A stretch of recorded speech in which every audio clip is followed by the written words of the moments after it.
Hello there, and welcome to the Sleepless Scientist, a quiet place in the cosmos where your thoughts can unwind and knowledge becomes a soft lullaby for the night. Tonight's journey will take us into a question that has echoed through science, philosophy, and late-night wonder for generations. What if consciousness is not something the brain produces, but something far more fundamental, something that shapes reality itself as it is lived and experienced? Before you settle in completely, I'd love to invite you, gently and without pressure, to like this video or subscribe if these slow explorations bring you comfort or curiosity. And if you feel like it, leave a comment telling me where in the world you're listening from and what time it is in your corner of the night. It's always a quiet joy to imagine all these different places, stitched together by a shared moment of listening. Now, as you get comfortable, perhaps dim the lights a little more. Let the day loosen its grip. If your mind drifts, that's perfectly fine. Or continue at a pace that doesn't ask you to hold on too tightly. Tonight we'll explore ideas from quantum physics, neuroscience, and human experience, but always translated into images and stories that feel more like listening to waves than solving equations. Let's begin slowly. There is a simple idea that most of us carry through life without ever stopping to examine it. It feels so obvious, so natural, that questioning it almost seems unnecessary. You wake up in the morning and there is you, somewhere behind your eyes, and then there is the world stretching out in front of you. Your body feels like a boundary. Your skin feels like a border. Thoughts seem to happen inside, while everything else happens outside.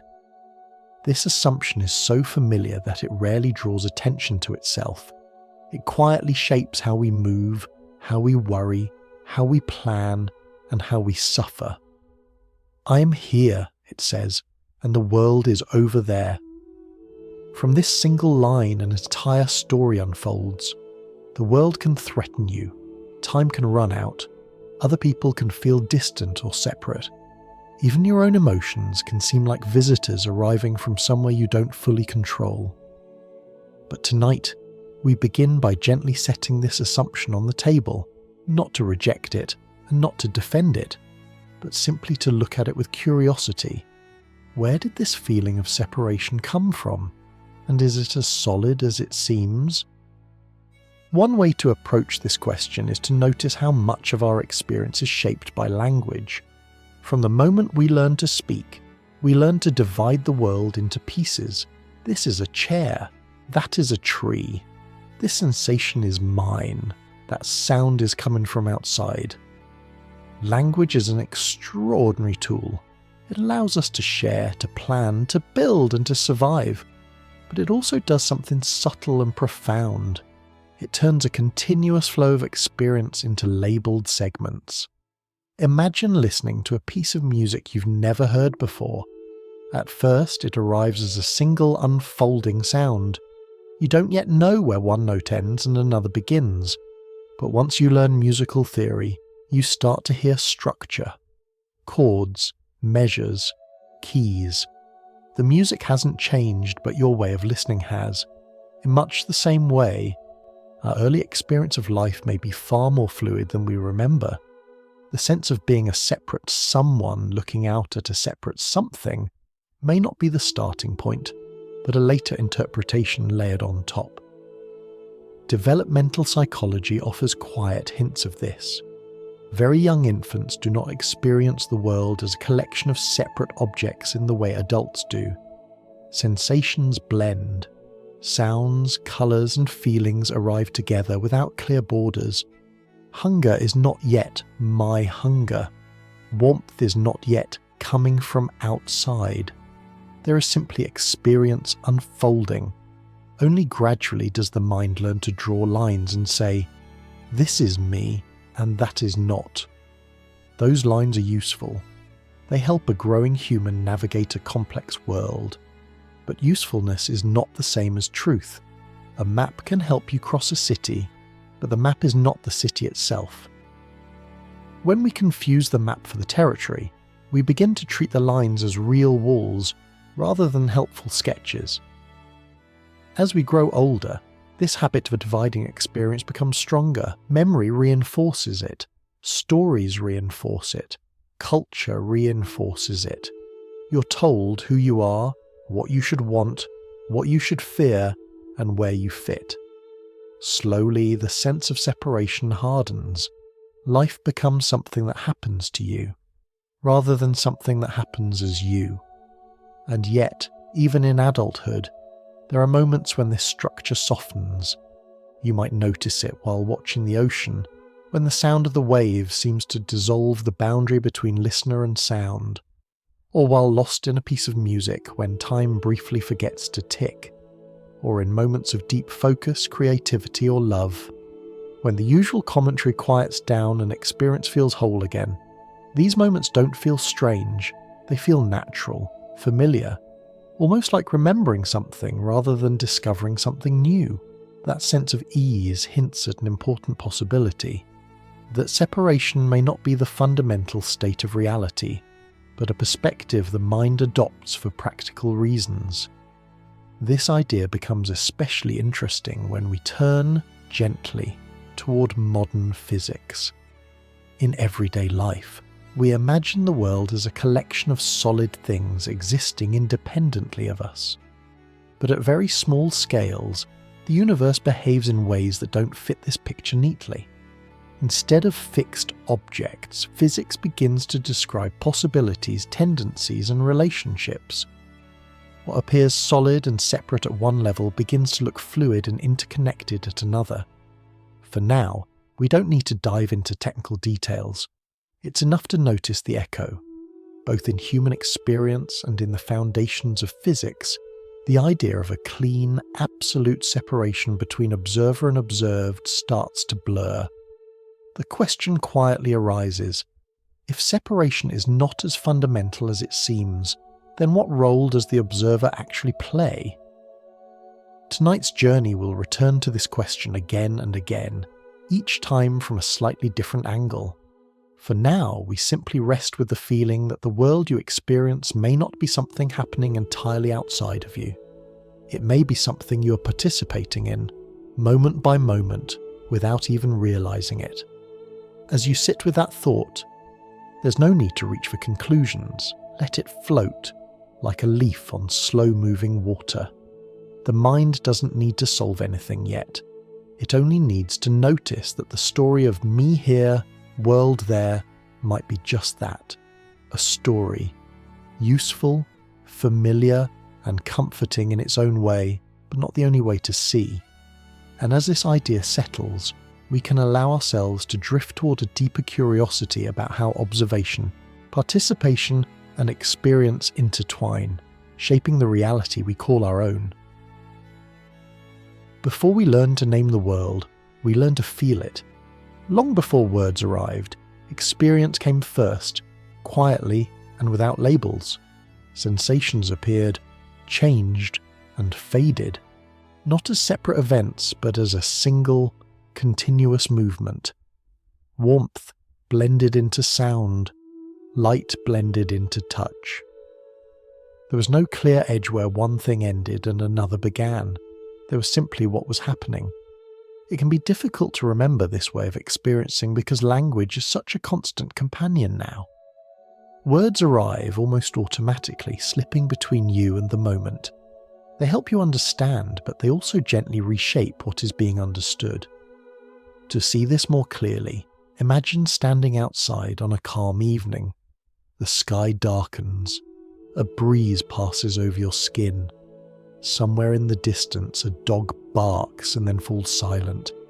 If you don't immediately name these sensations, they arrive as a kind of whole, a single atmosphere.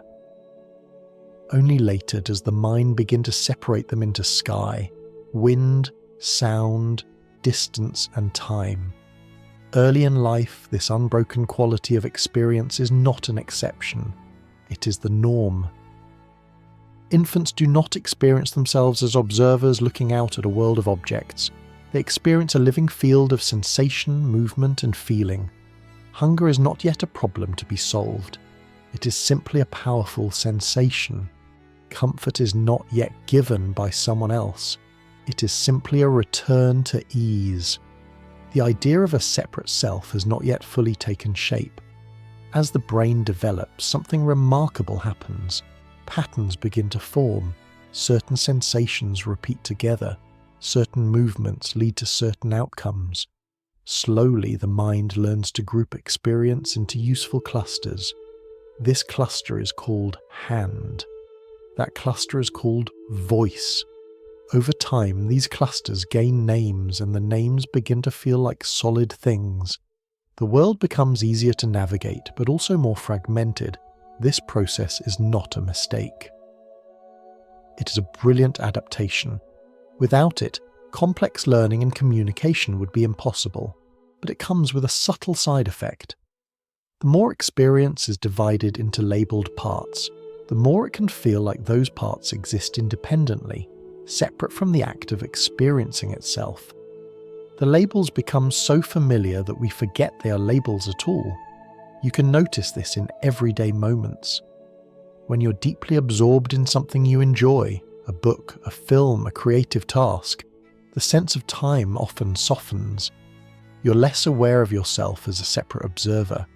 Experience flows without commentary. But the moment you step back and think, I am enjoying this, a small distance appears. The experience becomes something you are having rather than something you are. This shift from flow to division is closely tied to the way the brain predicts and categorizes the world. Modern neuroscience suggests that the brain is constantly making quiet guesses about what is happening based on past experience. These guesses help stabilize perception. They allow you to recognize a chair as a chair, even when you see it from a new angle. But they also mean that perception is never purely raw. It is always shaped by expectation. Think of it like walking a familiar path at night. You don't need to see every step clearly. Your body already knows where to place your feet. In the same way, your mind walks familiar perceptual paths, filling in details automatically. This efficiency is helpful, but it also means that much of what you experience is gently filtered before you're even aware of it.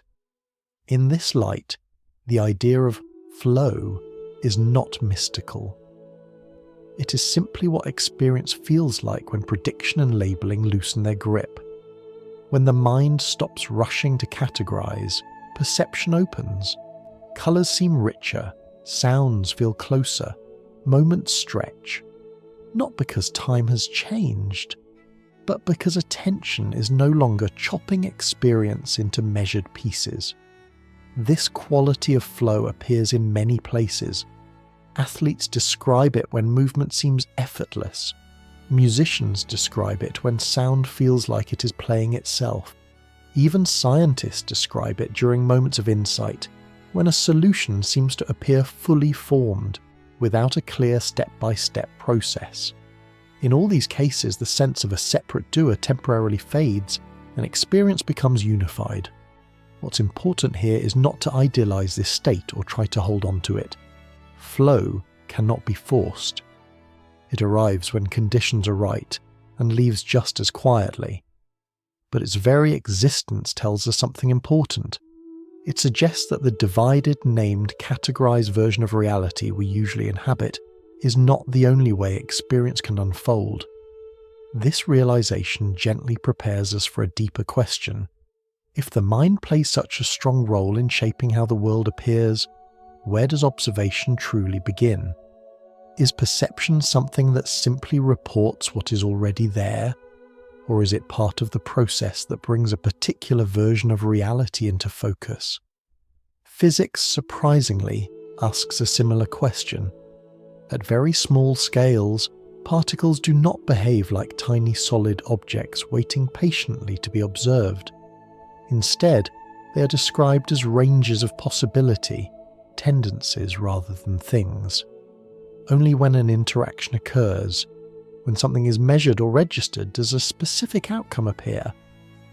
While the technical details are complex, the intuitive echo is clear. Just as the mind's labels shape experience, the act of interaction shapes what is observed. Again, there is no need to jump to conclusions. We're not saying that human thoughts create the universe, or that reality disappears when no one is looking. We're simply noticing a pattern that appears in different domains. Before naming, before measuring, before dividing, there is openness, a kind of quiet potential. As you rest with this idea, you might notice small moments in your own experience where the edges soften. Perhaps as you listen now, the sound of this voice blends with the background hum of the room. Perhaps the distinction between listening and thinking becomes less sharp. These moments don't demand analysis. They invite a gentler kind of attention. From here, it becomes natural to wonder how observation, expectation, and participation might work together, not just in the mind, but in the fabric of reality itself. That question doesn't need to be answered yet. For now, it's enough to recognize that before the world became a collection of named things, it may have first been a single, flowing whole, still quietly present beneath the surface of everyday perception. As experience becomes more familiar, the mind does something both subtle and powerful. It begins to attach meaning, not just names but stories. This sensation is good. That one is dangerous. This memory belongs to me. That sound comes from somewhere else. Meaning weaves itself quietly into perception, and with it comes a sense of structure. The world starts to feel organized, predictable and manageable. At first, this feels like progress. Meaning allows you to plan, to avoid harm, to pursue what you value. But meaning also introduces a new layer between you and what is happening. Instead of meeting experience directly, you begin to meet your interpretation of it. The mind no longer rests only in sensation. It moves ahead of the moment, comparing, judging, remembering, and anticipating. You can notice this most clearly when something unexpected happens. A sudden noise, a sharp pain, an unfamiliar situation. For a brief instant, there is pure experience, immediate and unfiltered. Then, almost instantly, meaning rushes in. What was that? Is it dangerous? What does it say about me? The body tightens, the thoughts accelerate, and the moment becomes a problem to solve rather than a sensation to feel. This is the point where separation truly takes hold, not because the world has changed, but because experience has been divided into categories that carry emotional weight. There is now a centre called me that must be protected, improved, or defended. Around it, there is a world that can help or hinder those goals. Time enters the picture more forcefully as well. The past supplies reasons, the future supplies worries. Once meaning is established, memory begins to organise itself around identity. Events are no longer just events, they become evidence. This happened to me. That is who I am. Over time, these stories knit together into a sense of self that feels continuous and solid. Even when the body changes, even when circumstances shift, the story provides a feeling of sameness. But if you look closely, you may notice that this self is not as stable as it appears. Moods change, beliefs evolve, priorities shift. The story adjusts itself constantly, often without conscious effort. And yet, because the adjustments happen smoothly, the illusion of a fixed centre remains intact. This process is deeply human and deeply practical.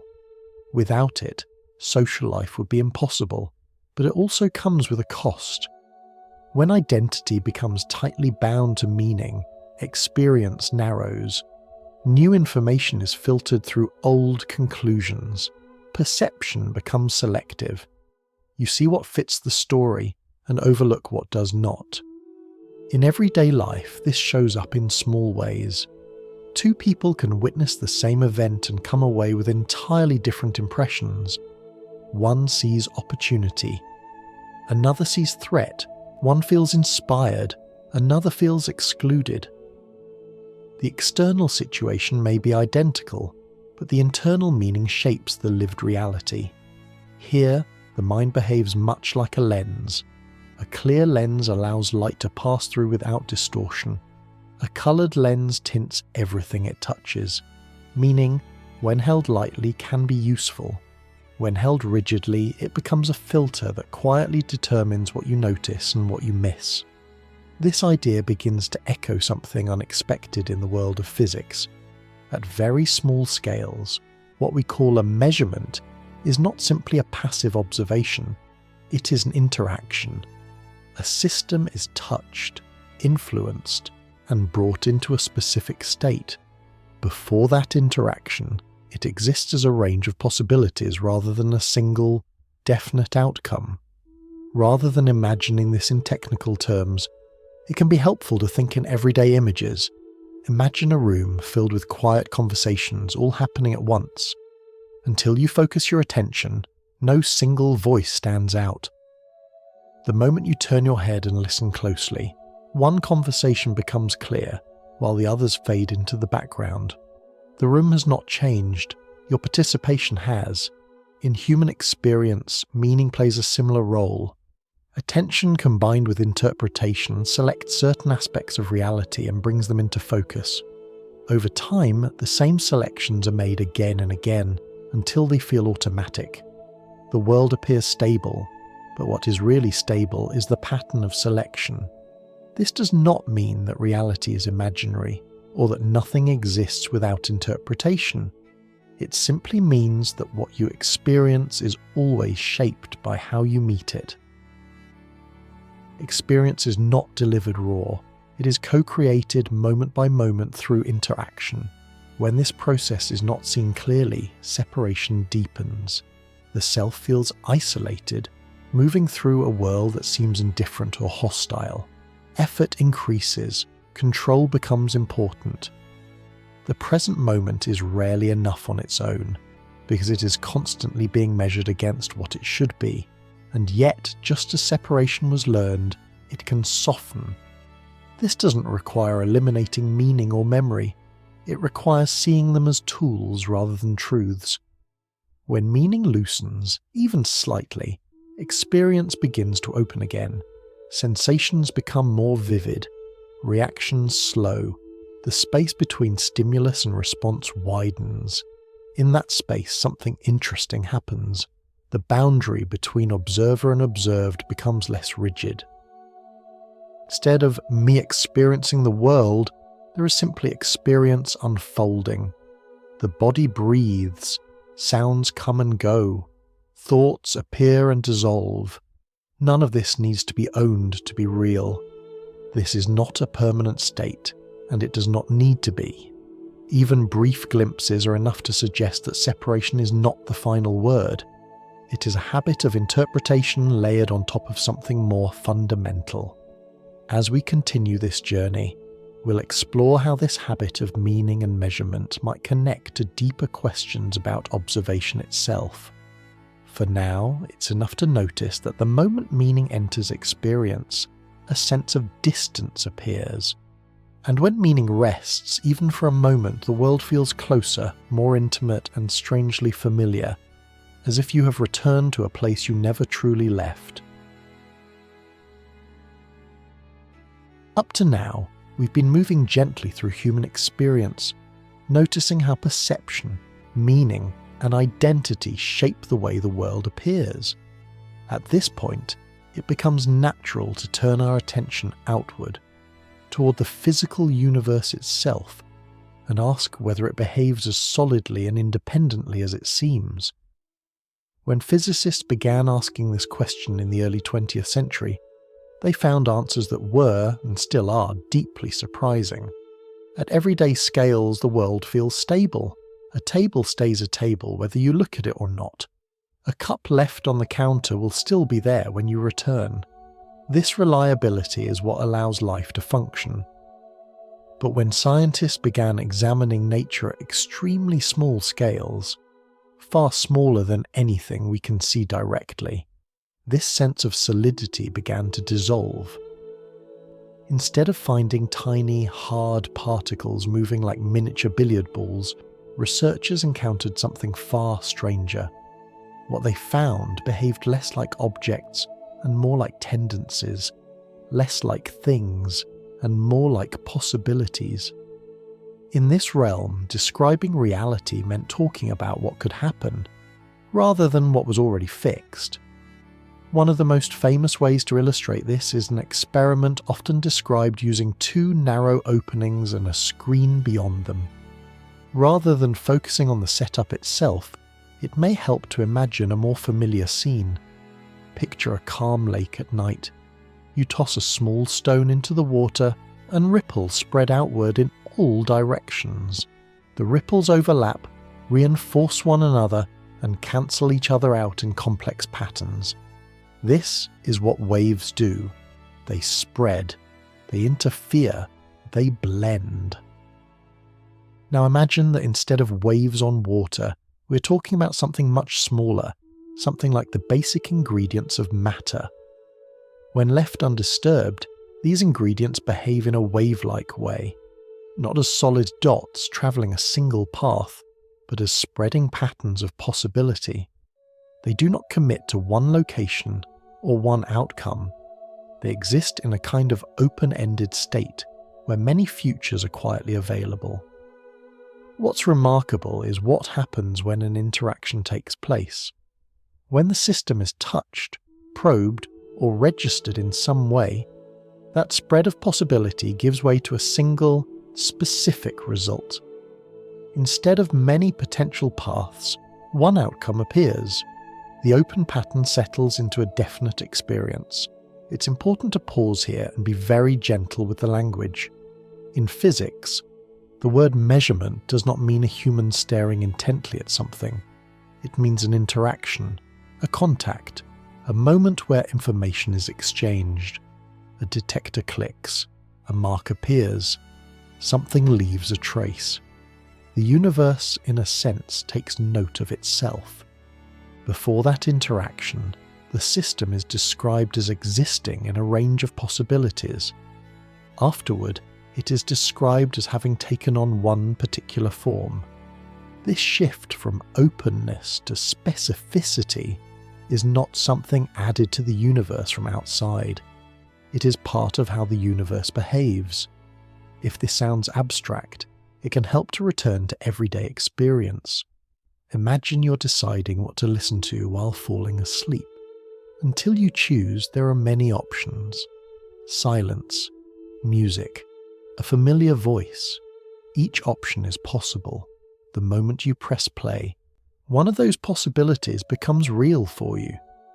The others fade, not because they were unreal, but because your interaction selected one path. In this sense, reality at small scales behaves less like a finished object and more like an unfolding process. Possibility does not disappear when a choice is made. It simply steps into the background, making room for a particular experience to come forward. What unsettled many early physicists was not just this behaviour, but the role interaction played in shaping outcomes.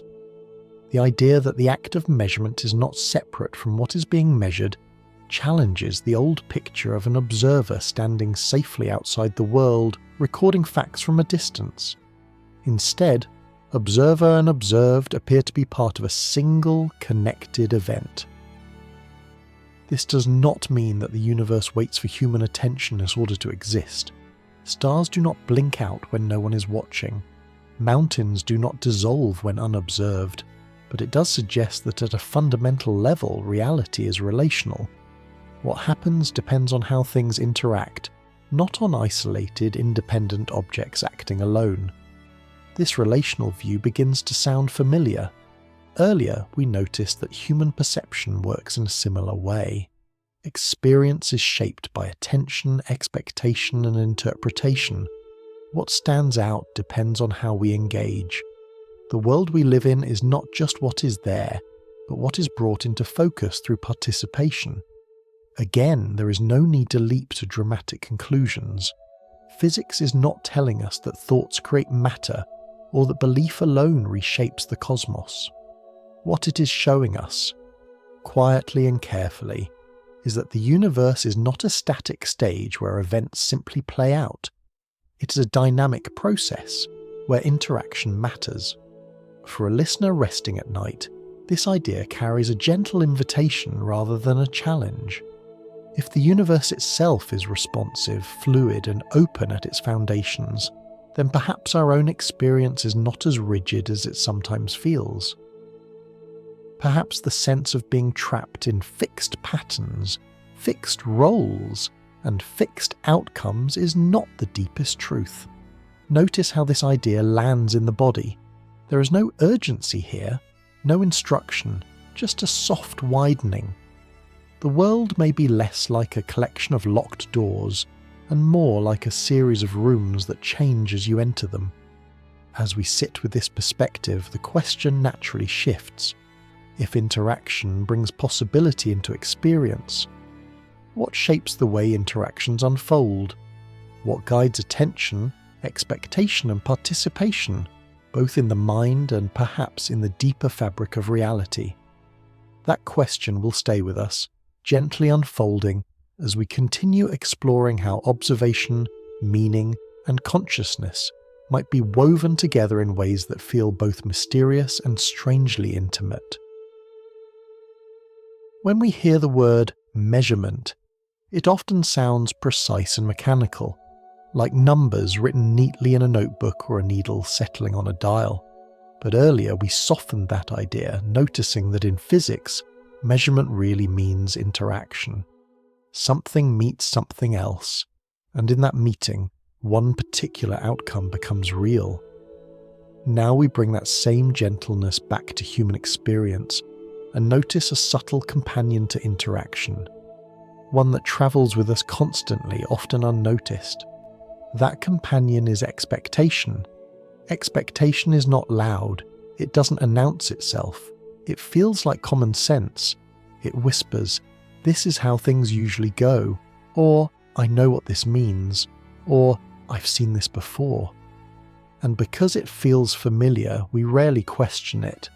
Yet expectation shapes experience in profound ways, quietly guiding what stands out and what fades into the background. Imagine walking into a room you've visited many times. You don't scan every corner. You already know where the furniture is.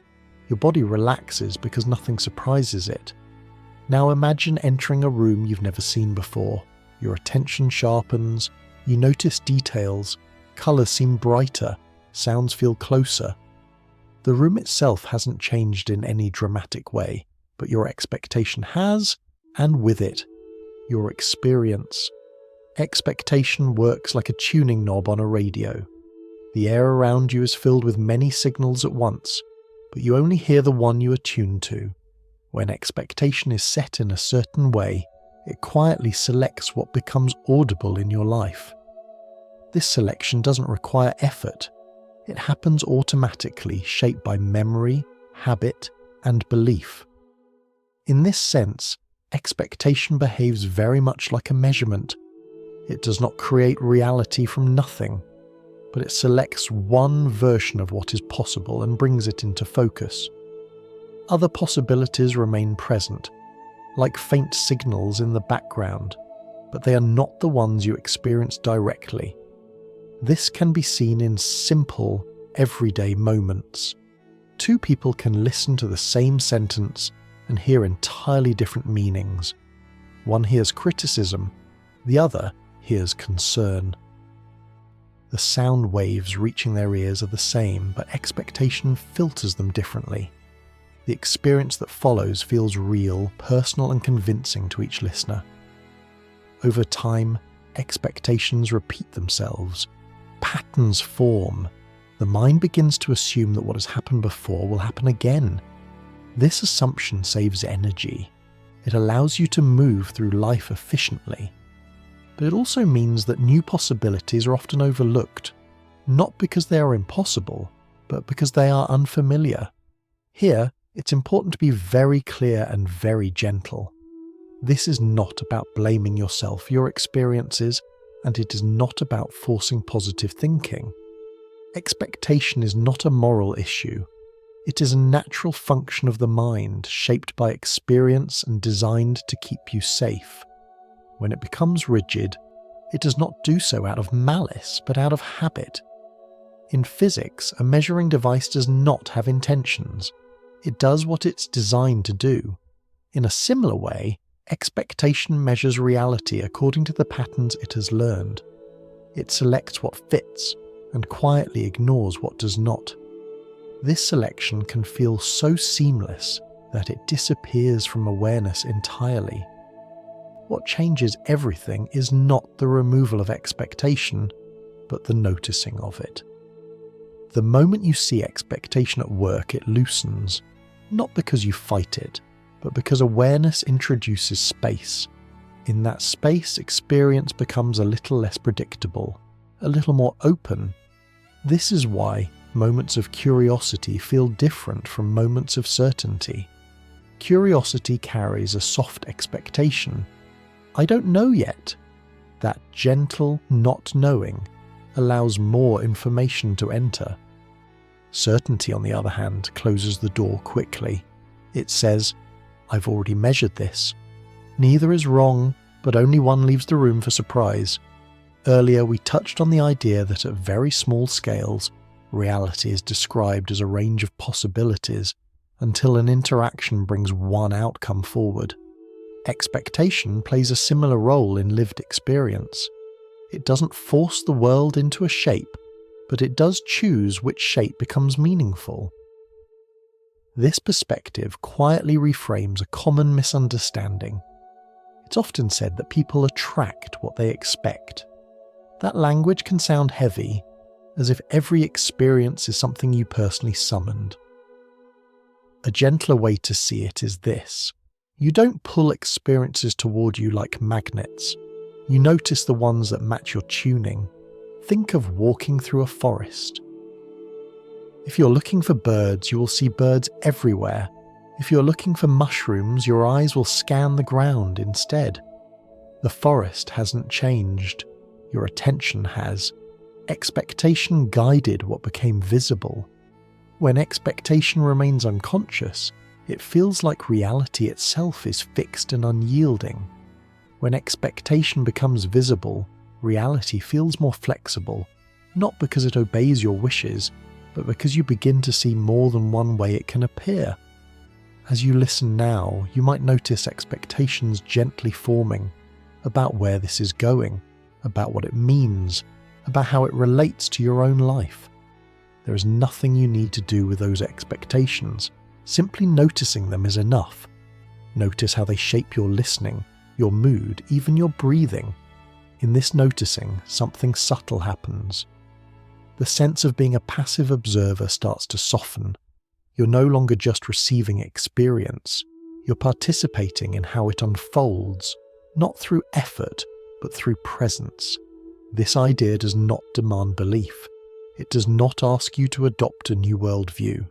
It simply invites a quieter attention to how expectation operates, moment by moment, shaping the texture of reality as it is lived.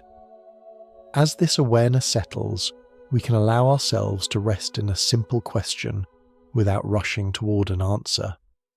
If expectation acts like a measurement, selecting one experience from many possible ones, then what shapes expectation itself? And what happens when expectation loosens its grip, even slightly? Those questions don't need to be solved tonight. They can remain open like a window left ajar, letting in a little more air as we continue this gentle exploration. There is a particular quality to moments when you do not yet know what something is. Before a label forms, before a conclusion settles, experience feels open, light, and strangely alive. This is the innocence of not knowing. It is not ignorance. It is not confusion. It is a quiet pause before meaning arrives, a moment where many possibilities can still breathe. Think of standing at the edge of the ocean at night. You hear the waves, but you're not counting them. You feel the cool air, but you're not analysing its temperature. For a few seconds, perhaps longer, there is no story about what is happening. There is only sound, movement, and presence.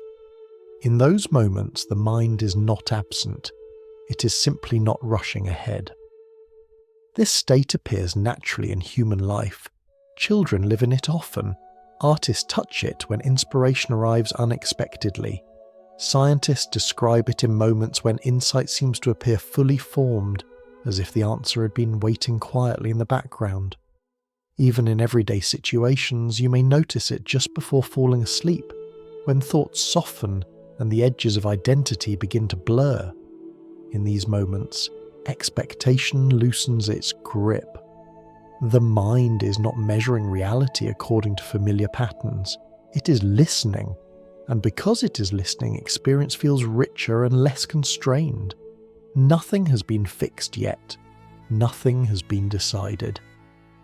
In the language of physics, this openness has an interesting parallel. At the smallest scale, systems are often described as existing in multiple possible states at once. Not because they are confused, but because they have not yet been nudged into a single outcome. This description can sound technical, but its feeling is simple. It is the feeling of not yet chosen, not yet settled. When an interaction occurs, one possibility steps forward and the others fade into the background. This is not a failure of the system. It is how experience becomes specific. In a similar way, the innocence of not knowing does not last forever. Eventually, meaning returns, a choice is made, a direction appears. But before that happens, there is a brief window of openness. What makes this window so powerful is not what happens inside it, but what does not happen. Judgment pauses. Comparison rests. The mind is not asking whether something is useful, dangerous, or familiar. It is simply present. This presence allows perception to move freely, without being forced into narrow channels. You can notice the difference by remembering a time when you encountered something truly new, a place you had never visited, a piece of music unlike anything you had heard before. At first, there was no reference point. You could not easily predict what would come next. That uncertainty may have felt slightly uncomfortable, but it was also alive. Attention sharpened. The world seemed brighter, more detailed. Over time, as familiarity grows, this openness often fades. The mind learns what to expect, and expectation resumes its quiet measuring. This is not a problem. It is simply the rhythm of learning. But if we forget that not knowing is possible, life can begin to feel overly fixed, as if everything important has already been decided. In contemplative traditions, this openness is sometimes called beginner's mind. It is described not as something to achieve, but as something to remember. You do not create it, you allow it. It appears whenever the urge to immediately define and control experience relaxes. What is especially interesting is how closely this inner openness mirrors the behavior of reality itself, at least as modern physics describes it. Both suggest that certainty is not the starting point. Specific outcomes arise from interaction, not from rigid predefinition. Openness is not an absence of structure, but the space in which structure can form.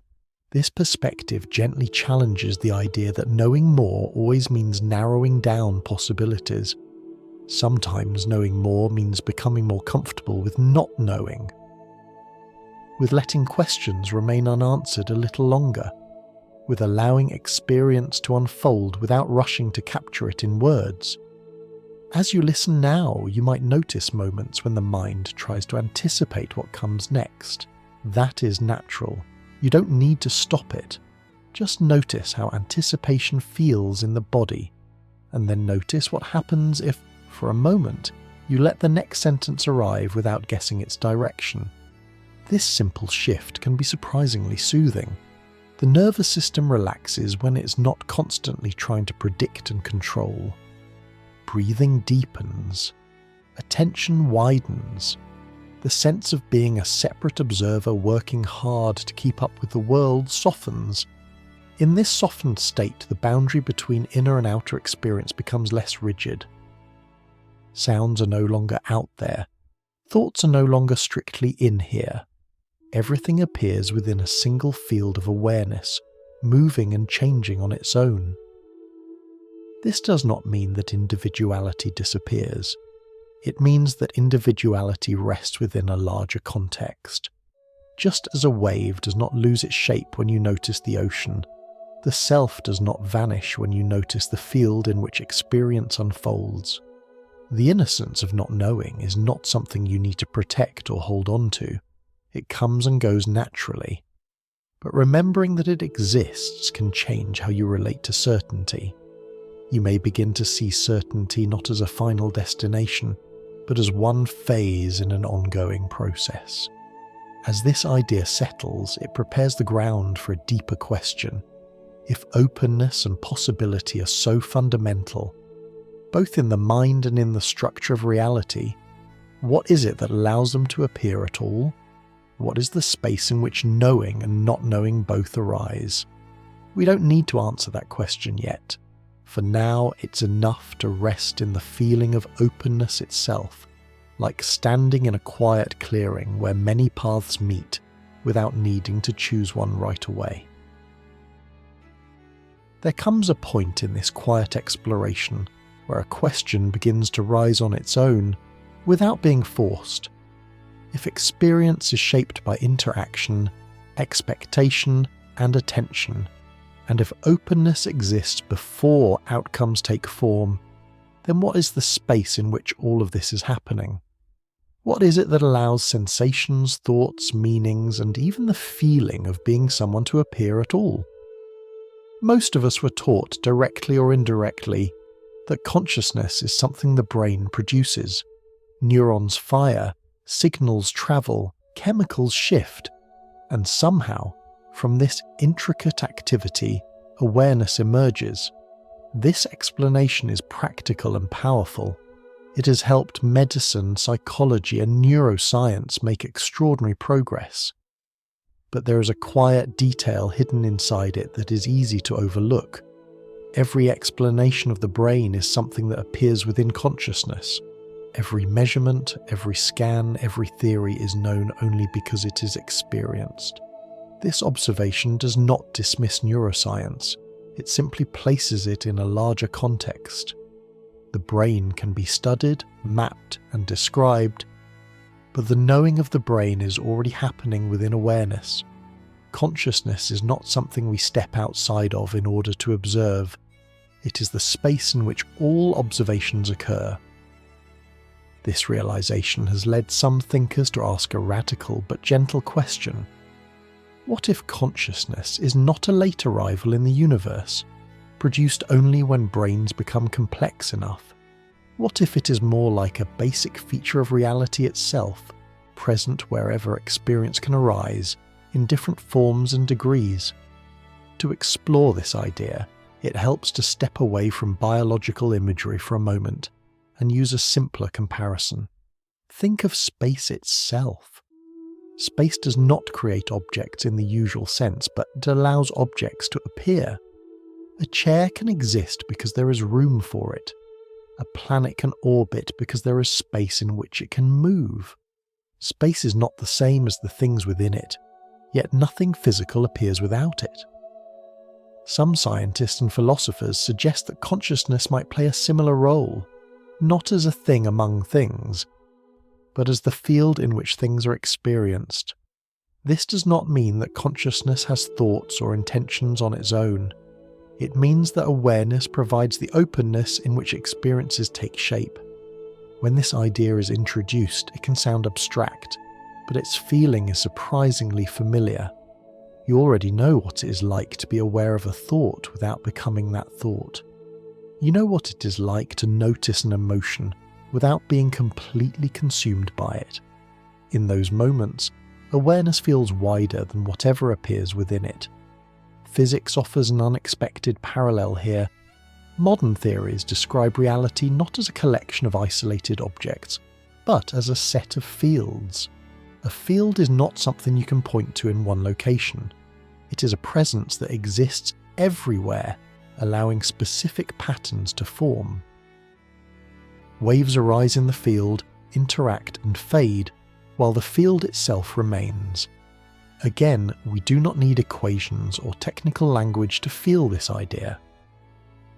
Imagine the surface of a calm lake. Waves appear when the wind blows or a stone is tossed, but the water itself is always there. The waves are events. The water is the medium that makes those events possible. In this analogy, experiences are like waves, and consciousness is like the water. Thoughts rise and fall. Sensations shimmer and dissolve. Identities form and soften. But the capacity to experience remains steady, quietly present through it all. This perspective shifts the question from how does consciousness arise to how does consciousness express itself? Instead of asking how awareness emerges from matter, we begin to wonder how matter appears within awareness as experience. This is not a claim that can be proven or disproven easily. It is a lens through which to look, a way of organizing understanding. Importantly, this view does not deny the brain's role. The brain still matters deeply. It shapes, filters, and organizes experience. It allows awareness to take on specific forms like language, memory, and personality. But it may not be the source of awareness itself, any more than a radio creates the signal it plays. This shift in perspective can feel unsettling at first, because it moves away from a purely mechanical picture of the universe, but it can also feel strangely relieving. If awareness is fundamental, then you are not an isolated spark in a vast, indifferent cosmos. You are an expression of something larger, temporarily localized, briefly patterned. Notice how this idea feels in the body. There is no need to agree with it, simply notice whether it tightens or softens something inside.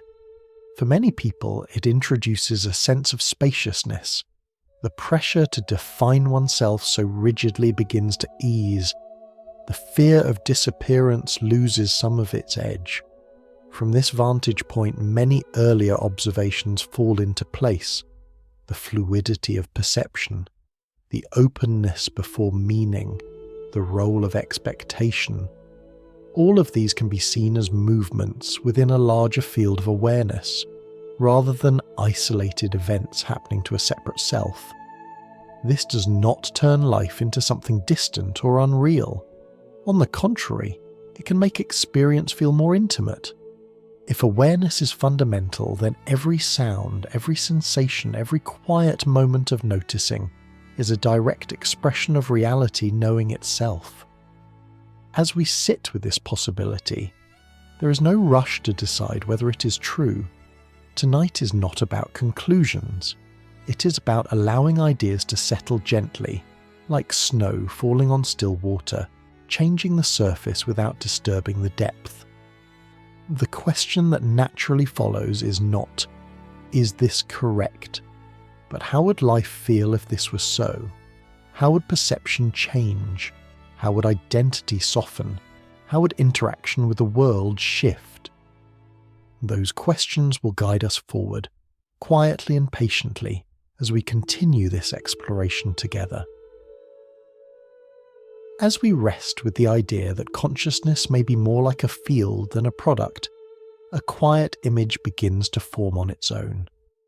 It is an image that appears again and again across cultures, sciences, and personal reflection, not because it is poetic, but because it feels intuitively right. The image is simple, an ocean and its waves. When you stand by the sea, you can point to a wave. You can describe its height, its speed, its direction. You can even predict, roughly, where it will break. But no matter how clearly you describe the wave, you would never say that the wave exists separately from the ocean. The wave is not something added to the water, it is something the water is doing. In much the same way, this perspective suggests that individual experiences, thoughts, emotions, and even identities may be patterns arising within a larger field of awareness. They have shape, they have duration, they feel distinct, and yet they are never truly separate from the field in which they appear. This way of seeing does not belong exclusively to mysticism or spirituality. In modern science, the language has changed, but the intuition is familiar. Physics no longer describes reality as a collection of isolated objects floating in empty space. Instead, it speaks of fields that exist everywhere, allowing particles and forces to appear as localized patterns. What we experience as things are often better understood as temporary excitations, ripples in something deeper and more continuous. Again, we do not need technical language to feel this. You can sense it directly in your own experience. Close your eyes for a moment if that feels comfortable and notice a sound. Perhaps the hum of a fan, a distant car, or the subtle rhythm of breathing. Where exactly is that sound happening? Is it inside you, outside you, or is it simply appearing within awareness without a clear boundary? The same question can be asked of thoughts. A thought rises, lingers briefly and fades. Where did it come from? Where does it go? We often speak as if thoughts are produced by a thinker, but when watched closely, they appear more like waves than objects. They rise, they move, and they dissolve, all within a space that remains. This space, this capacity to experience, does not come and go with each wave. It is present when the mind is busy and when it is quiet. It is present during joy, during sadness, and during moments of complete neutrality. Like the ocean beneath changing weather, it remains steady even as surface conditions shift. At this point, it is important to move carefully and avoid confusion. Saying that experiences arise within a field of awareness does not mean that everything is the same or that distinctions do not matter. A wave is not the same as the ocean in form. In the same way, your life, your memories, and your relationships are not erased by this perspective. They are simply seen in context. Seeing the wave as part of the ocean does not make the wave less real. It makes it more understandable. It explains why it changes, why it cannot be held still, and why resisting its movement creates tension. When you try to freeze a wave, you suffer. When you allow it to move, it completes its natural cycle. This understanding quietly reshapes how we relate to experience. Instead of asking, "How do I get rid of this thought?" or "How do I hold on to this feeling?" the question softens into, "How is this moving right now?" The emphasis shifts from control to observation, from ownership to participation. Many ancient traditions use different words to describe this same intuition. Some spoke of a single underlying reality expressing itself in countless forms. Others spoke of consciousness knowing itself through experience. While the language varied, the core insight remained similar. Separation is a useful appearance, not an absolute truth.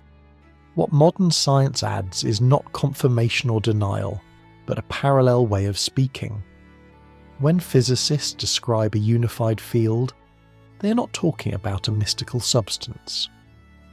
They're talking about a mathematical and conceptual framework that explains why seemingly separate phenomena are, at a deeper level, connected.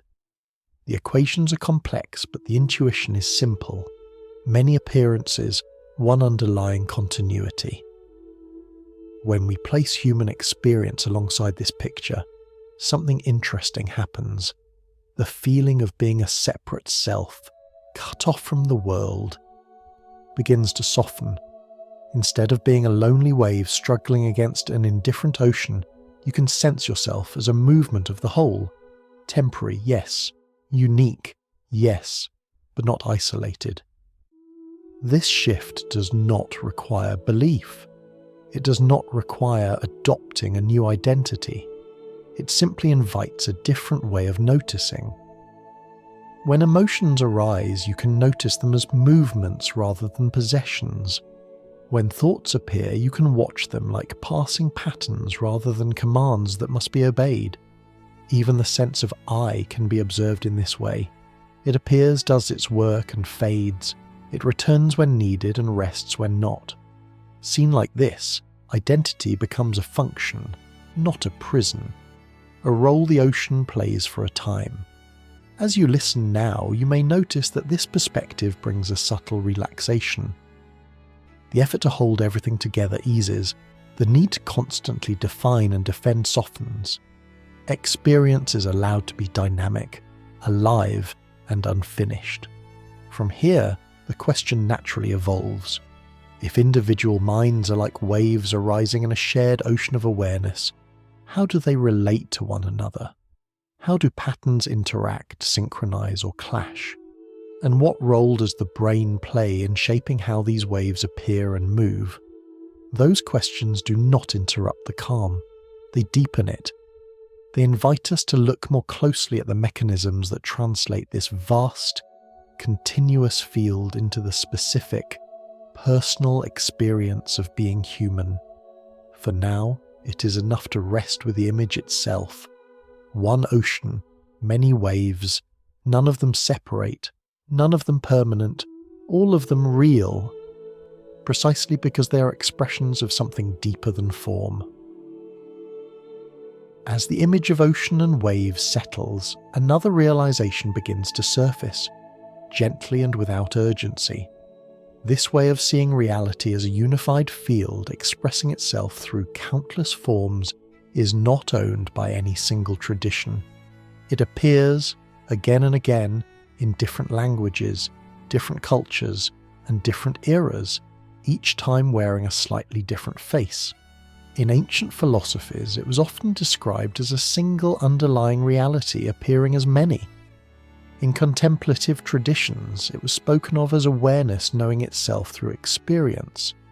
In modern physics, it appears as the idea that beneath the variety of particles and forces, there may be a deeper unity, a common ground from which complexity arises. What matters here is not whether these descriptions are identical. They are not. What matters is that they point quietly toward the same intuition, that what we experience as separate things may be expressions of something continuous, something shared, something fundamentally connected. This convergence does not require us to blend science and spirituality into one blurred mixture. Each has its own methods, its own limits, and its own strengths. Science asks precise questions and demands testable answers. Inner exploration asks experiential questions and values direct insight. Problems arise only when we expect one to do the job of the other. When we allow each to stay in its own lane, something beautiful happens. Science offers metaphors that help the mind relax its grip on rigid assumptions.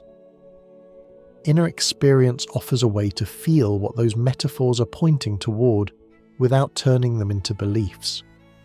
Consider how often human history has assumed that reality must be made of solid, separate pieces. This assumption felt obvious for centuries until careful observation revealed otherwise. The shift did not happen because someone imagined a new idea, but because the old idea stopped fitting the evidence. In the same way, the idea of consciousness as something isolated inside individual brains may not be wrong.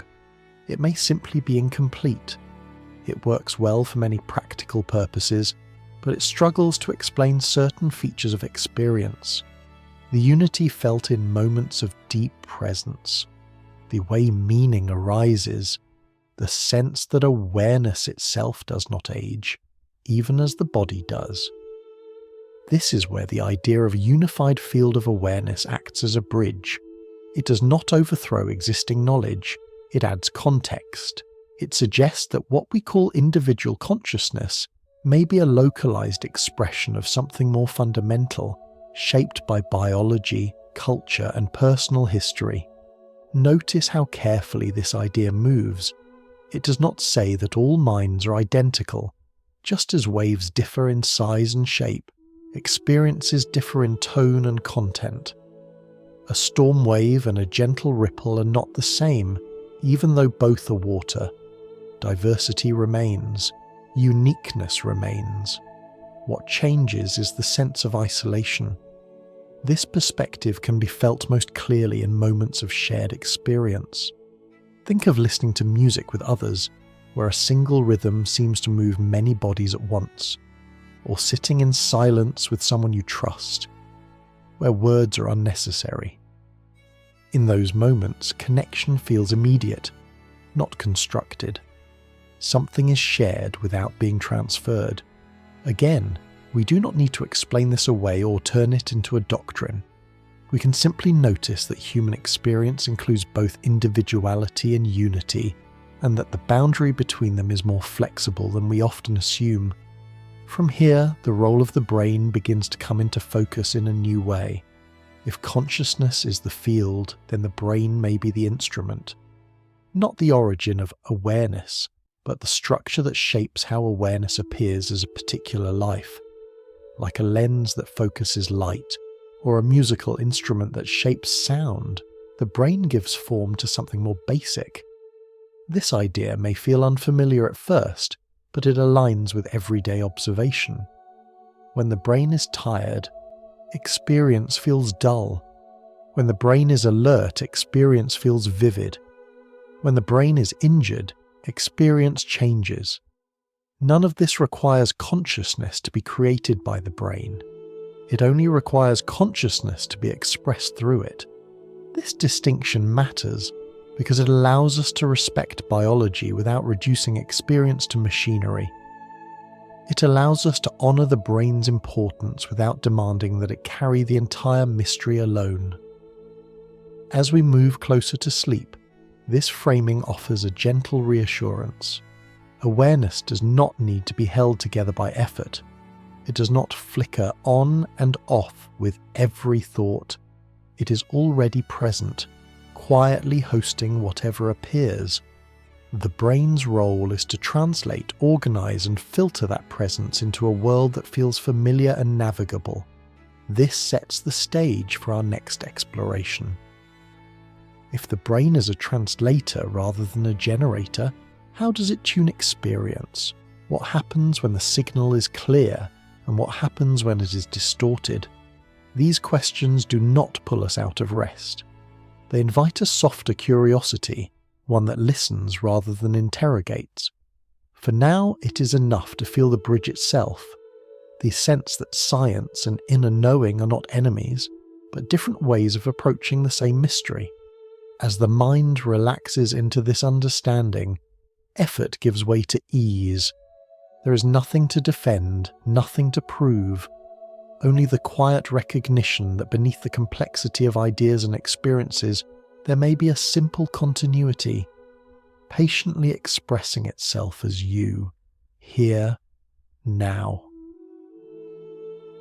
As our exploration continues, we arrive at a question that feels both delicate and important. If consciousness may be more like a field than a product, then what exactly is the role of the brain? What is it doing moment by moment as experience unfolds?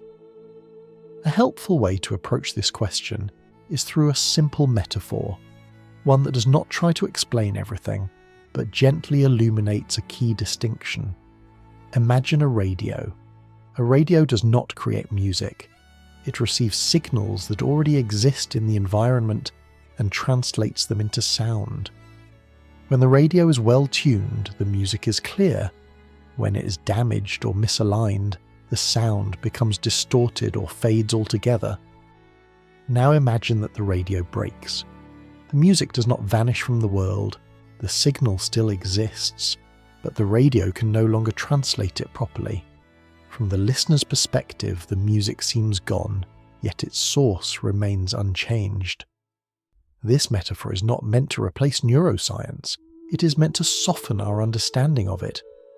The brain, like the radio, may be an exquisitely complex receiver and translator. It shapes how consciousness appears as thoughts, sensations, emotions, and memories. But shaping is not the same as creating. This perspective allows us to respect what neuroscience has shown without asking it to explain more than it reasonably can. We know that changes to the brain change experience. Injury, illness, fatigue, or chemistry can alter perception, memory, and personality. This is undeniable. But alteration does not automatically imply origin. If a radio's circuitry is damaged, the music changes. If a lens is scratched, the image blurs. In neither case do we assume that the device was the source of what it displayed. We recognize that the device conditions the expression of something more fundamental. Seeing the brain in this way helps avoid two extremes.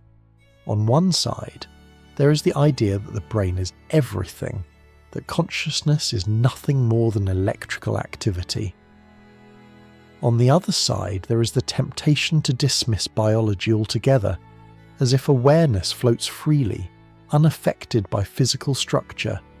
Neither extreme fits lived experience.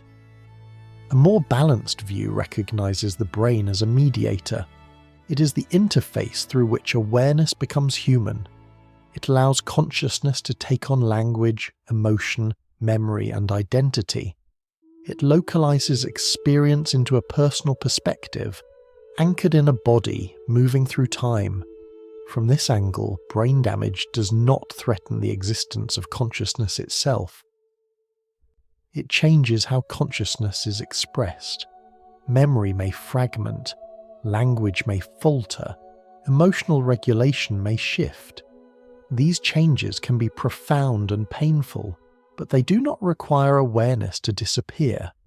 They require only that the channel through which awareness is expressed has been altered. This way of seeing also helps us speak about such conditions with greater compassion.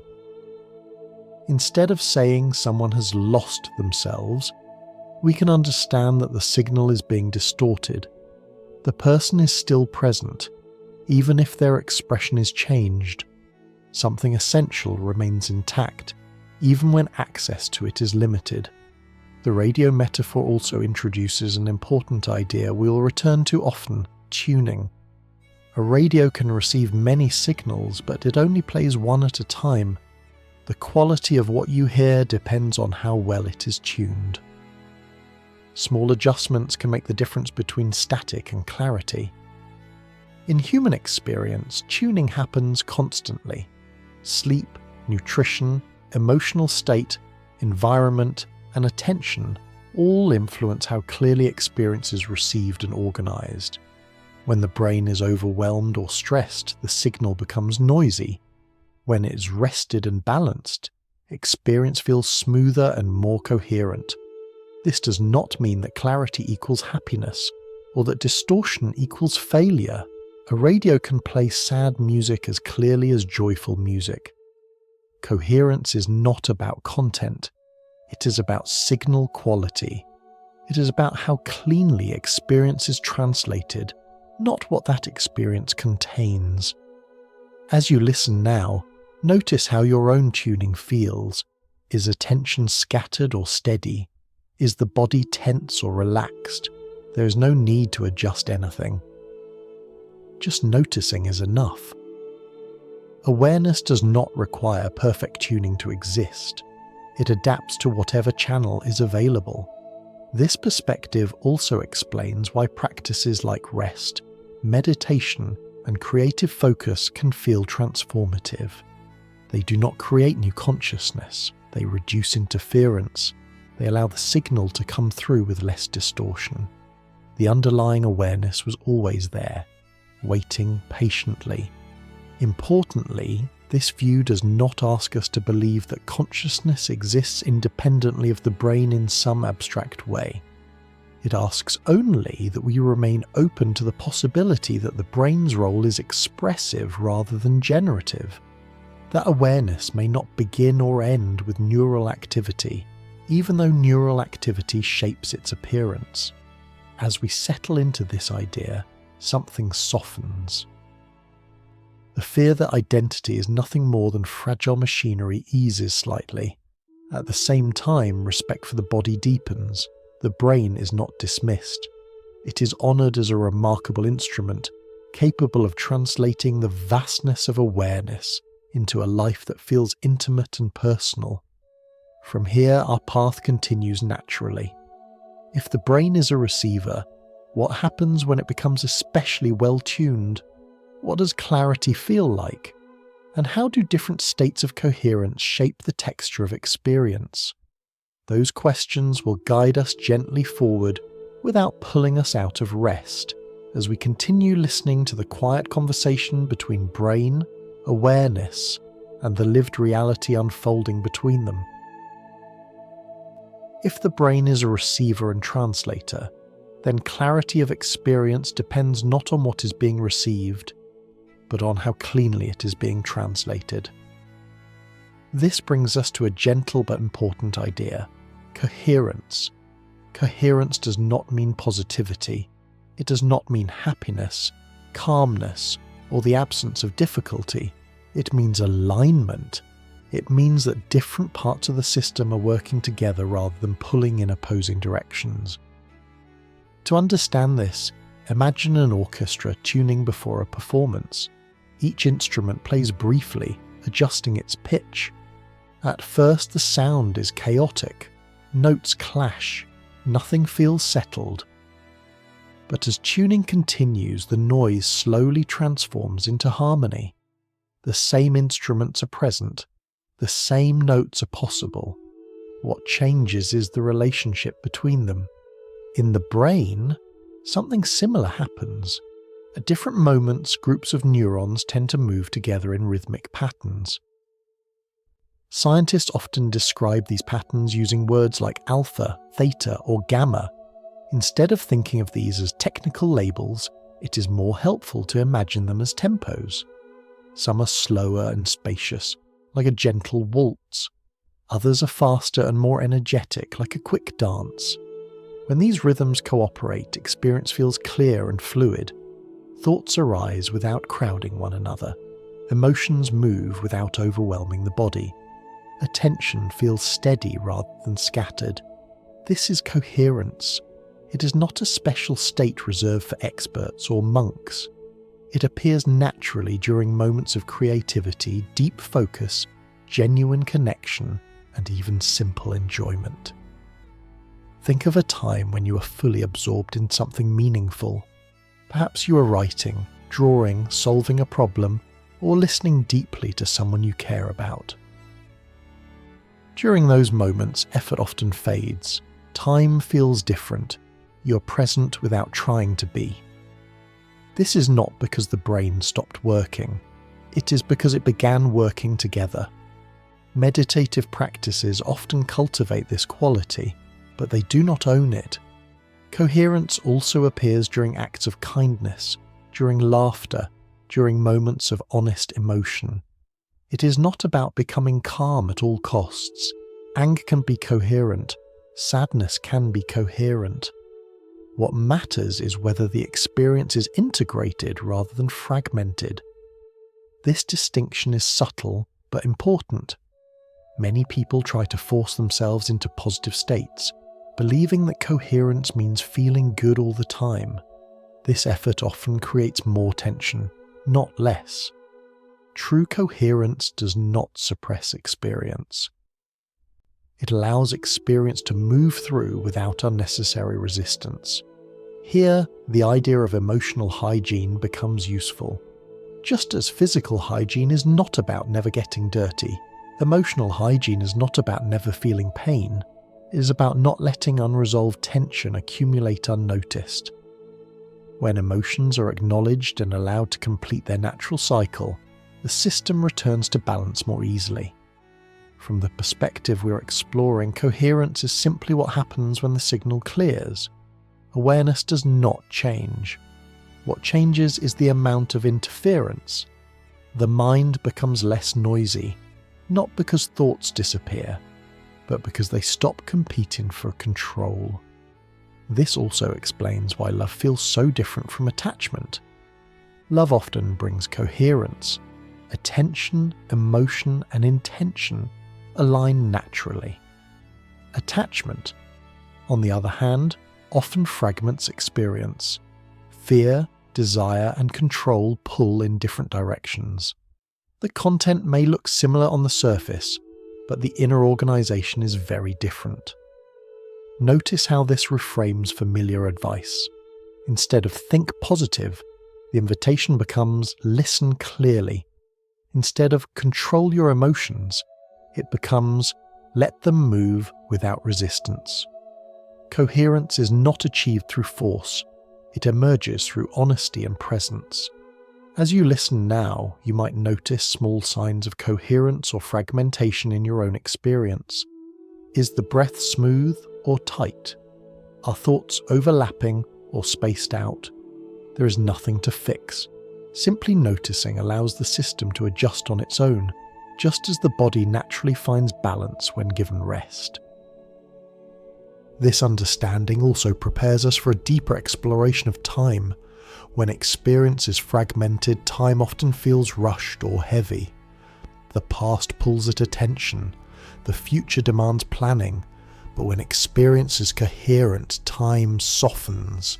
The present moment feels sufficient, not because problems vanish, but because attention is no longer split. In coherent states, memory and anticipation still exist, but they no longer dominate.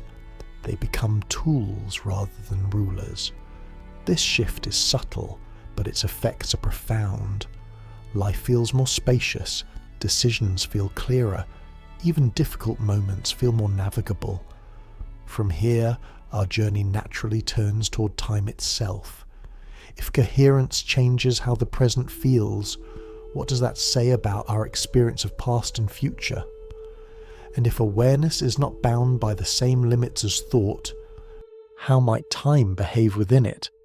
We don't need to answer these questions immediately. For now, it is enough to rest in the feeling of alignment, the sense that when the signal clears, experience does not become extraordinary. It becomes simple, breathing, listening, being here. And in that simplicity, the next layer of understanding begins to open on its own, gently guiding us toward a new way of meeting time, memory, and the unfolding moment. As we gently move forward, the conversation naturally turns towards something that quietly shapes every experience you have ever had: time and distance. We usually imagine them as fixed features of reality. Events happen here, not there. Now, not then. The world feels arranged along invisible lines that separate moments and places, keeping everything neatly ordered. But when we look more closely, both through science and through lived experience, those lines begin to soften. In everyday life, distance feels obvious. A sound across the room is quieter than one beside you. A person far away feels less present than someone sitting nearby. Time works the same way. Yesterday feels unreachable. Tomorrow feels uncertain. The present moment feels like a narrow point between two vast stretches of memory and anticipation. And yet, there are moments when this structure briefly dissolves. Think of remembering someone you love. For a few seconds, the distance disappears. Their voice feels close. Their presence feels immediate. Or think of becoming deeply absorbed in a story or a piece of music. An hour passes, but it feels like minutes. Nothing about the clock has changed, but your experience of time has. Physics, surprisingly, encounters a similar flexibility at its foundations. At very small scales, certain phenomena behave as if separation is not as fundamental as we assume. Instead of information being limited strictly by distance, connections appear that do not seem to weaken with space in the usual way. Rather than imagining signals travelling back and forth like messages sent through the mail, it can be more helpful to imagine a single pattern appearing in two places at once. To keep this gentle and intuitive, imagine two dancers who have practiced together for years. Even when standing apart, they move in harmony. Not because one is sending instructions to the other, but because both are responding to the same rhythm. Their coordination is not created in the moment, it is already present in the shared pattern they embody. In physics, this kind of deep coordination is sometimes described as entanglement. Instead of treating this as a technical term, we can simply think of it as a reminder. Some connections are not mediated by distance in the way we expect. They are relationships built into the structure of the system itself. This does not mean that information travels faster than light in any practical sense, or that ordinary cause and effect disappear. It means that our everyday way of picturing separation may be a useful convenience rather than an absolute rule. When we return to human experience, the echo is striking. Your sense of here and there depends largely on attention. When attention narrows, distance feels sharp. When attention widens, distance softens. A memory can feel more vivid than the room you're sitting in. A future possibility can shape your emotions as strongly as something happening now. This suggests something important. Time and distance may not be containers that experience happens inside. They may be ways the mind organizes experience for practical navigation. Imagine reading a book. The entire story exists at once, printed on the page, but you experience it line by line, page by page. The sequence is real, but it is not the whole story. In a similar way, consciousness may encounter reality sequentially, even if the deeper structure is more unified. When experience is fragmented, time often feels heavy. The past pulls attention backward. The future pulls it forward. The present moment feels squeezed in between. But when experience is coherent, time relaxes. The present moment feels fuller, more spacious, as if it contains both memory and possibility without being overwhelmed by either. This does not require mystical belief. You can feel it directly. Notice how time feels when you're anxious. Then notice how it feels when you're calm and engaged. The clock does not change. Experience does. From the perspective we're exploring, this flexibility hints at something deeper. If awareness is fundamental, then it is not bound by the same constraints as thought. Thought moves in sequence. Awareness receives the whole movement at once. It is the space in which past, present, and future appear as patterns, rather than separate boxes. This does not mean that the future already exists in a fixed way, or that the past can be rewritten at will. It means that memory and anticipation are activities happening now. They are present moment creations, shaped by attention and meaning. When you remember something, you're not travelling backward in time. You're recreating a pattern in the present. When you imagine the future, you're not peeking ahead. You're assembling possibilities now. This understanding carries a quiet relief. If the past exists as memory in the present, then healing does not require erasing what happened. It requires changing how the memory is held. And if the future exists as imagination in the present, then hope does not require certainty. It requires openness. As you listen, notice how your own sense of time feels. Perhaps the day that brought you here feels far away. Perhaps tomorrow feels faint and distant.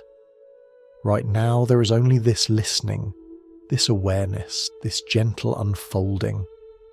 In that simplicity, distance loses some of its authority. Experience becomes less about where you are or when you are, and more about how you are present. This prepares us for an even subtler insight.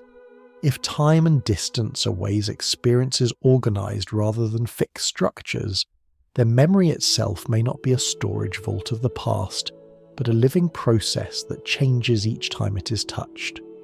That idea will guide us gently onward, without haste, as we continue our quiet journey through time, identity, and the awareness that holds them both.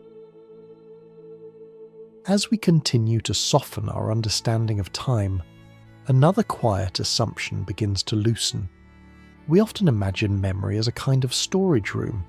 Experiences happen, they're placed neatly on shelves in the past and later, we return to retrieve them, unchanged. This image feels practical and familiar. But when we look more closely, both science and experience suggest something far more fluid. Think about a memory you have revisited many times, perhaps a childhood moment, a meaningful conversation, or a turning point in your life. Each time you remember it, the scene feels slightly different. Details shift, emotions change. What once felt painful may now feel gentle, or what once felt joyful may now carry a trace of sadness. The event itself did not change, but the memory did. This simple observation reveals something important. Memory is not a fixed record. It is an active process. Each time a memory is recalled, it is reassembled in the present moment, shaped by your current state, your beliefs, and your emotional tone. In this sense, remembering is less like opening a file and more like retelling a story. The core elements remain, but the emphasis, the pacing, and the meaning evolve. Just as a story told at different stages of life carries different weight, a memory recalled at different moments becomes a new experience each time. Neuroscience quietly supports this view. Rather than storing memories as static objects, the brain appears to reconstruct them dynamically. When a memory is recalled, it becomes briefly flexible, open to influence, before settling again.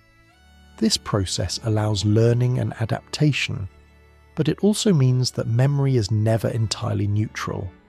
Instead of thinking of memory as a vault, it may be more helpful to think of it as a lens. The past is viewed through the lens of the present.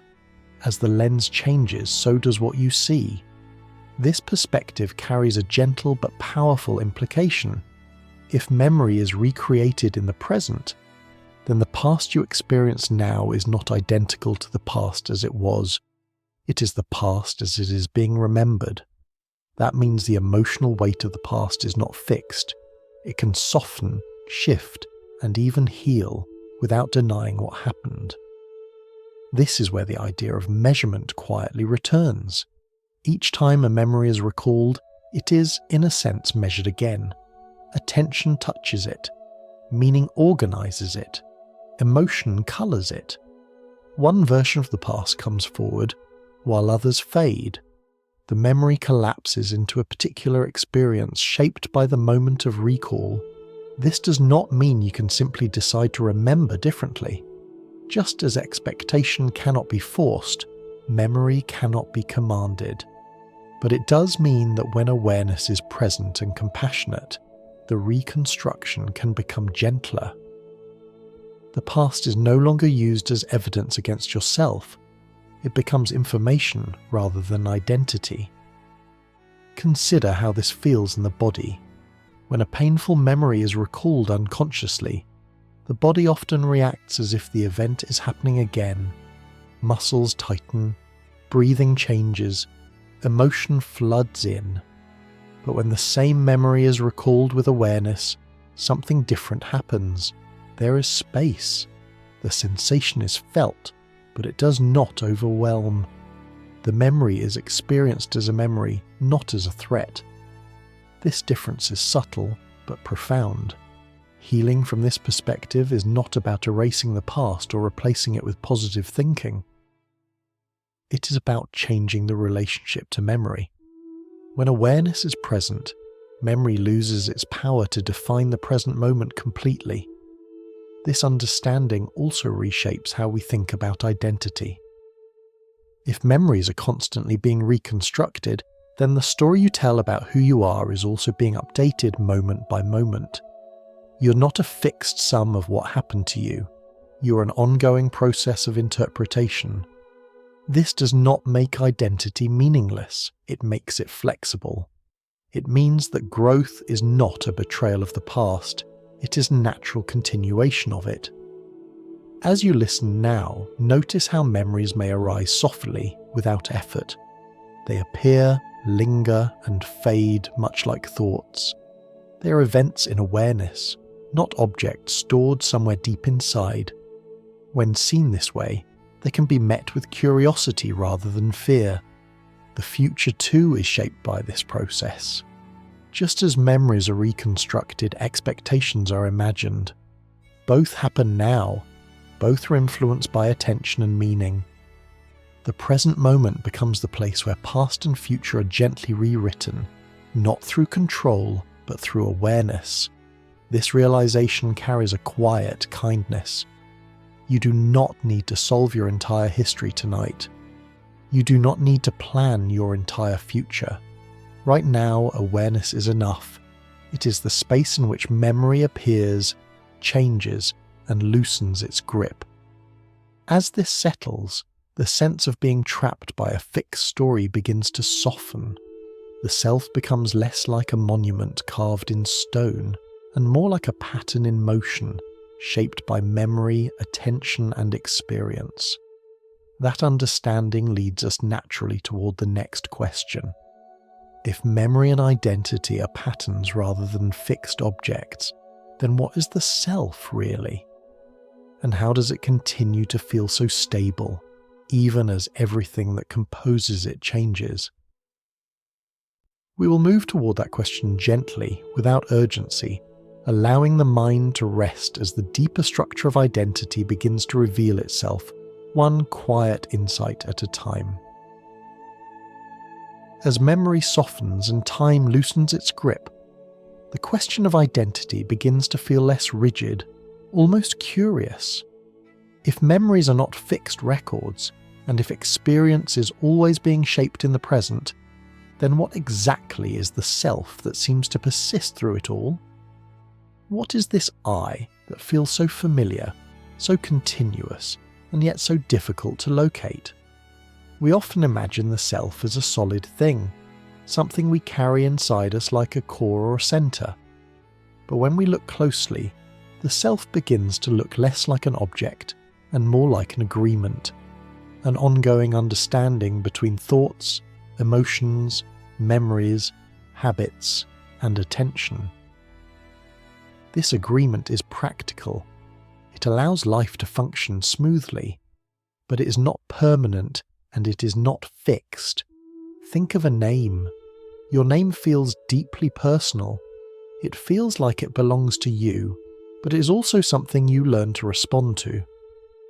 At some point in childhood, certain sounds began to point in your direction.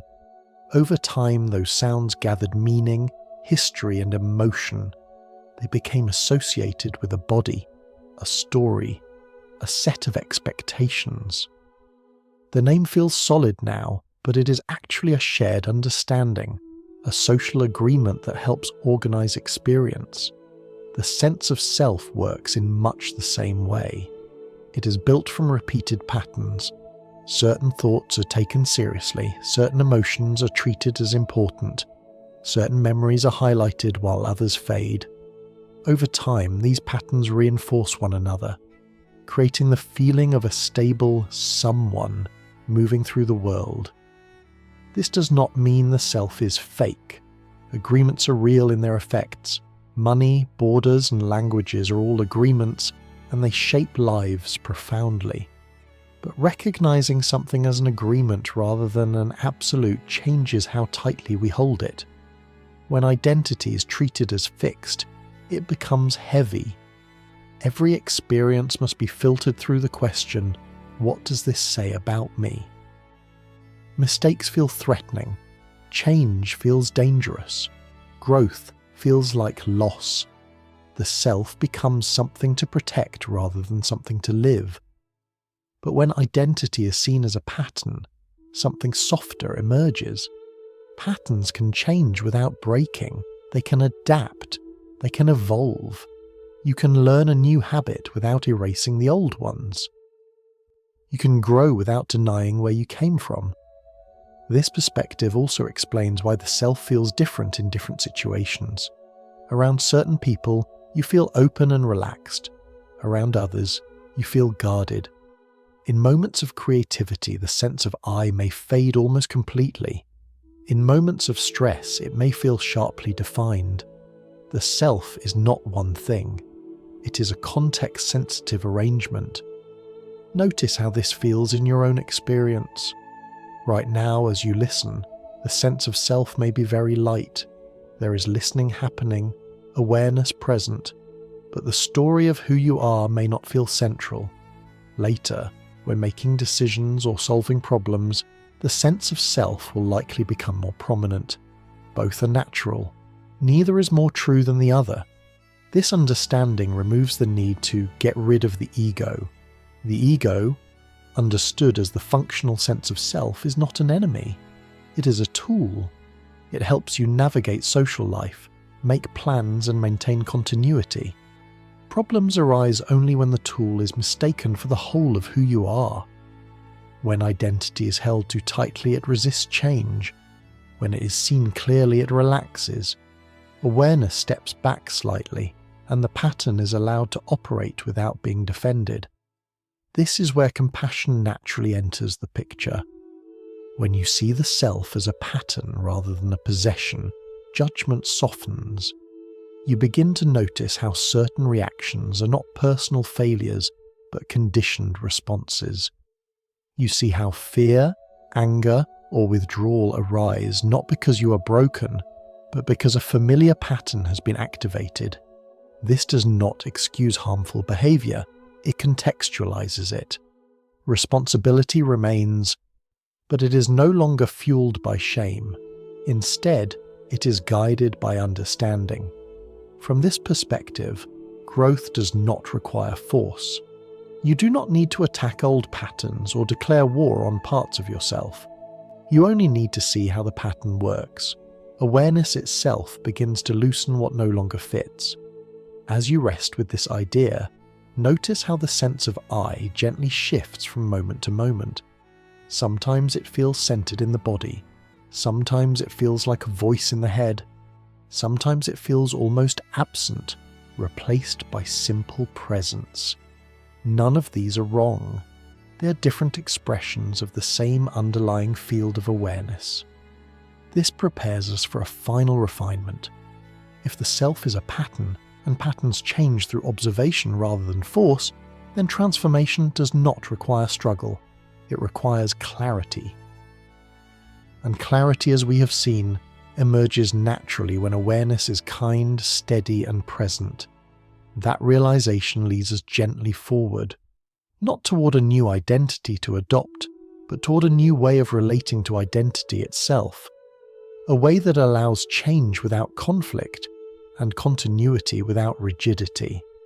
We will explore that next, moving softly from understanding to experience, letting the pattern reveal itself as something that can be seen, felt, and gently reshaped, simply by being met with attention. When identity is seen as a pattern rather than a prison, something important becomes possible. Change no longer feels like a battle. Transformation no longer feels like a demand. Instead of asking, "How do I fix myself?" the question softens into, "How is this pattern operating right now?" This shifting question changes everything. Patterns persist not because they are evil or stubborn, but because they are familiar. The nervous system prefers what it knows, even when what it knows is uncomfortable. Familiarity feels safer than uncertainty. This is why old habits return so easily, and why insight alone does not always lead to immediate change. But patterns also have a weakness. They require attention to stay in place. The moment attention becomes curious rather than judgmental, the pattern begins to loosen. Not because it is attacked, but because it is no longer reinforced in the same way. Think of a habit like clenching your jaw. You may not notice it happening at all. The muscles tighten automatically. But the moment you notice the clenching, something changes. You do not need to force the jaw open. Awareness itself creates space. Often, the tension releases on its own. Emotional and mental patterns work in much the same way. When fear arises, the pattern may be to contract, to defend, to retreat. When anger arises, the pattern may be to harden or push. These reactions feel personal, but they're often learned responses, shaped by past experience and reinforced by repetition. The key is not to suppress these reactions or to label them as wrong. Suppression creates resistance. Resistance strengthens the pattern. Instead, the invitation is to observe with kindness, to feel what is happening in the body, to notice the thoughts without following them, to allow the energy of the emotion to move without being turned into a story. This is what it means to change a pattern without force. Compassion plays a crucial role here. Compassion is not indulgence, it is accuracy. It recognizes that patterns arise for reasons. They once served a purpose. They helped you cope, adapt, or survive. Seeing this does not lock them in place. It frees them from the need to defend themselves. When awareness meets a pattern with hostility, the pattern tightens. When awareness meets a pattern with curiosity, the pattern relaxes. This is not a philosophical idea. It is something you can feel directly. Judgment contracts the body. Curiosity opens it. As you listen now, you might notice small patterns at work. Perhaps the mind tries to evaluate what you are hearing. Perhaps it drifts. Perhaps it tries to anticipate what comes next. There is no need to stop any of this. Just notice how it feels to watch these movements rather than becoming them. In this watching, identity shifts subtly. You're no longer only the pattern. You are the space in which the pattern appears. This does not erase the pattern. It contextualizes it. This perspective also explains why insight sometimes feels fleeting. You may understand something deeply in one moment, only to find yourself repeating old habits later. This is not failure. It is simply the pattern reasserting itself when attention is no longer present. Patterns are patient. They wait. But awareness is also patient. Each time it returns, the pattern is seen again. Over time, something changes. The pattern no longer feels as solid. It becomes easier to notice earlier. The gap between stimulus and response widens. This widening is where freedom lives. Not the freedom to control life, but the freedom to respond rather than react. Notice how this idea reframes personal growth. Growth is no longer about becoming someone else. It is about relating differently to what already arises. You do not need to manufacture new traits. You need to see clearly what is already happening. From this vantage point, effort becomes gentler. Discipline becomes listening. Healing becomes integration rather than repair. This approach also prevents spiritual bypassing. It does not ask you to rise above difficult emotions or deny pain. It invites you to meet them honestly. When pain is allowed to be felt, without being interpreted as a personal flaw, it often completes its cycle more quickly. As patterns soften, the sense of separation also softens. You begin to notice how emotions are not private possessions. They are human responses. Fear, anger, joy, and sadness move through many lives in similar ways. This recognition naturally opens the door to empathy. When you see your own patterns clearly, you become more sensitive to those of others. You begin to recognize reactions rather than taking everything personally. This does not make you passive, it makes you skillful. This growing empathy prepares us for a broader perspective. If individual patterns are expressions of shared human tendencies, then what happens when many individuals interact? How do patterns synchronize, amplify, or settle within groups, cultures, and societies? We do not need to jump to grand conclusions. We only need to notice that just as coherence can arise within a single mind, it can also arise within relationships. And just as fragmentation can spread within an individual, it can spread within groups. This realization carries a gentle responsibility, not the burden of fixing the world, but the understanding that your inner clarity contributes to the tone of the environments you move through. As this settles, you may feel a quiet sense of dignity. Change does not require violence, either inward or outward. It requires presence. And presence, as we have seen again and again, is already available. From here, our attention naturally expands beyond the individual. The wave begins to notice other waves. The ocean begins to sense its own movement across a wider surface. That expansion will guide us softly into the next part of our journey, where personal awareness meets collective experience, and the patterns of one mind begin to resonate with the patterns of many. As our view widens beyond the individual, a new image begins to form, quietly and without drama. If a single human life can be seen as a pattern of awareness expressed through a body, then a community can be seen as patterns interacting. And humanity, taken as a whole, begins to resemble something familiar in a new way. Not a machine, not a hive, but a living nervous system spread across a planet.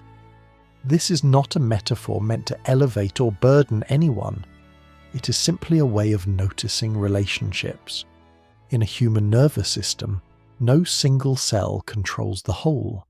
Each neuron responds locally, receiving signals, sending signals, adjusting its behavior based on what it encounters. Yet, from this decentralized activity, something coherent emerges. Sensation, movement, thought, meaning. The whole system feels alive because its parts are responsive, not because they are perfectly coordinated. Human societies work in much the same way.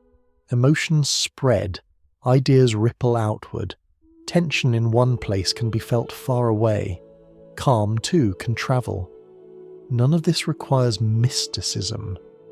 It requires only sensitivity and connection. You have felt this before. Walk into a room where an argument has just happened, and the air feels heavy, even if no one says a word. Enter a space where people are relaxed and open, and your body responds almost immediately. These shifts are not imaginary, they're physiological. The nervous system is constantly reading subtle cues, tone of voice, posture, pacing, silence. On a larger scale, the same principle applies. News cycles influence collective mood. Shared stories shape shared fear or hope. When uncertainty spreads, anxiety rises. When trust spreads, cooperation becomes easier.